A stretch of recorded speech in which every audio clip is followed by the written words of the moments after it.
Hello दोस्तों, मेरा नाम है आरती और आप देख रहे हैं अपने प्यारे यूट्यूब चैनल मैथ आरती मैम। आज के वीडियो में आपको कराने वाली हूँ डेसिमल फ्रैक्शन, जिसे हम हिंदी में दशमलव भिन्न कहते हैं। यानी कि भिन्नों को दशमलव में बदलना सिखाऊंगी मैं आज आपको, और दशमलव को भिन्न में बदलना सिखाऊंगी। यानी कि अगर आपको भिन्न दी हुई है तो उसे दशमलव में कैसे बदलना है, और दशमलव दिया हुआ तो उसे भिन्न में कैसे बदलना है। सबसे पहले मैं आपको बताऊंगी कि भिन्न क्या होती है, फिर मैं आपको उसको दशमलव में कन्वर्ट करना बताऊंगी। जैसे कि दो नंबर लिखे हुए होते हैं, इस प्रकार लिखा होता है। जो ऊपर का 2 लिखा है, यानी कि लाइन के जो ऊपर लिखा होगा उसे हम अंश कह देंगे, नीचे वाले को हर कहेंगे, और जो ये लाइन होती है इसे बट्टे की लाइन कहते हैं। यहाँ तक मैंने आपको पिछली वीडियो में भी बताया हुआ है बट्टे का निशान। भिन्न से दशमलव में कैसे बदलते हैं वो मैं आपको सिखाऊंगी। जैसे कि ये भिन्न है, इसे हम दशमलव में कैसे कन्वर्ट कर सकते हैं। यहाँ पर हम लिख देंगे भिन्न और यहाँ लिख देंगे हम दशमलव। भिन्न से दशमलव बदलने के लिए जैसे कि मान लीजिए यहाँ लिखा है 2/10। आपको बोलना तो आगे इसको आपको दशमलव में बदलना है तो वो कैसे बदलेंगे।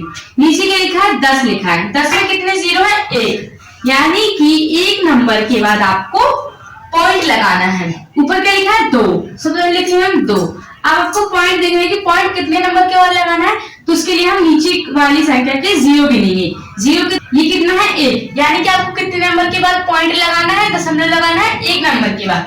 ये कितना है 1, इसके बाद आपको पॉइंट यानी कि दशमलव लगाना है, फिर आप यहाँ पे 0 लिख देंगे।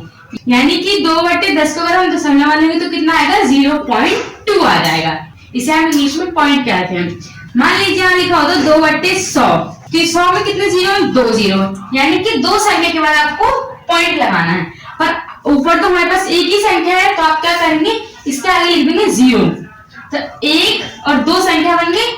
अब 2 संख्या के बाद 0 लगाना है। आपको पीछे से गिनना स्टार्ट करना है, इसे 1 मानेंगे और इसे 2 मानेंगे। आप ऐसे मत गिनना कि हाँ 0 लगा देंगे फिर 2, तो 1 2 फिर इसके बाद 0 लगा देंगे, तो ये तो फिर 2 बन जाएगा, जबकि ये इसका 100th पार्ट है, ये इसका 100वां पार्ट है, तो ये कितना होगा 0.02 होगा, ना कि 2.0 होगा।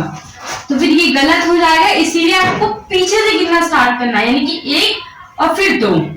ठीक है, आपको इतना समझ में आ गया तो आप वीडियो को आगे देखिए, अगर आपको नहीं आया तो रिवाइंड करके फिर देखना। अब मैं आपको थोड़ा बड़ा एग्जांपल देती हूँ। जैसे कि मान लीजिए लिखा 7 8 9 2 0 और नीचे लिखा है 0 0 0 0 0। अब इसको कैसे कन्वर्ट करेंगे, सबसे पहले लिख लेंगे ऊपर वाली संख्या, ये लिख ली ऊपर वाली संख्या। अब 0 गिनेंगे 1 2 3 4, जैसे हमने इसे पीछे से गिना है इसे हम पीछे से गिनेंगे 1 2 3 4, यानी कि 4 के बाद आपको पॉइंट लगाना है।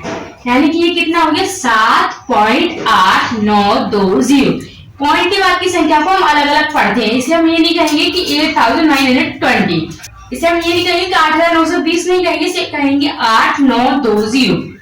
ठीक है, अगर मान लीजिए यहाँ पे केवल होता 10, सबसे पहले आप कोई संख्या लिख लीजिए, फिर आपको 0 काउंट करना है, कितना 1 है तो 1 नंबर पे आपको पॉइंट लगा देंगे 7892 और पॉइंट 0, यानी पॉइंट का 0 है तो वो कुछ नहीं होगा। उम्मीद है आपको भिन्न को दशमलव में बदलना आ गया होगा। अब मैं आपको दशमलव से भिन्न में बदलना बताती हूँ। जैसे कि मान लीजिए यहाँ लिखा होता 0.2, हमने सबसे पहले एग्जाम्पल ले लिया था। अब मैंने क्या लिखा है, अब मैंने ऊपर क्या लिख दूंगी मैं दशमलव, और इस साइड लिख देंगे हम भिन्न। दशमलव को भिन्न में, दशमलव में 0.2। सबसे पहले एग्जांपल हमारा यही था। अब इसको कैसे कन्वर्ट करेंगे, सबसे पहले देखेंगे कि पॉइंट के बाद क्या नंबर लिखा हुआ, पॉइंट के बाद लिखा हुआ सिर्फ 2, तो 2 लिख देंगे और लगा देंगे लाइन। अगर कुछ और लिखा होता तो कुछ और भी लिख देते हैं। फिर इसके बाद क्या लिखा हुआ है, इसके बाद है सीधा पॉइंट, तो हम क्या करेंगे जितने नंबर के बाद पॉइंट है, यानी कि जितने नंबर है पहले उसके बाद जितना पॉइंट होगा उतने हम 0 लगा देंगे नीचे और लिख देंगे 1। सिर्फ एक नंबर के बाद पॉइंट है तो सिर्फ 1 0। अगर यहाँ पे लिखा होता 0.0002, यानी कि 1 2 3 4, तो यहाँ पे 4 0 लग जाते, 1 2 3 4। अब आपको इसको कन्वर्ट करना आता है तो आप इसे कैसे कन्वर्ट करेंगे, पहले लिख देंगे 2, फिर देखेंगे कितने 0, 1 2 3 4, यानी कि 4 नंबर के बाद 0 लगाना है, तो 1 तो पहले लिखा हुआ है, 3 आगे लिख देंगे, फिर पॉइंट लगा देंगे, फिर 0, यानी कि आपको 3 नंबर आ गया। अगर आपको ये समझ में आ गया है, यानी आपको पूरा कॉन्सेप्ट समझ में आ गया है कि पॉइंट को कैसे भिन्न में बदलना है, भिन्न को कैसे दशमलव में बदलना है। अगर आपको ये वीडियो पसंद आई हो तो इस वीडियो को लाइक करें, शेयर करें और हमारे YouTube चैनल को सब्सक्राइब करना बिल्कुल भी ना भूलें। ताकि इसी तरह की और भी अच्छी अच्छी वीडियो आप तक आसानी से पहुंचती रहे।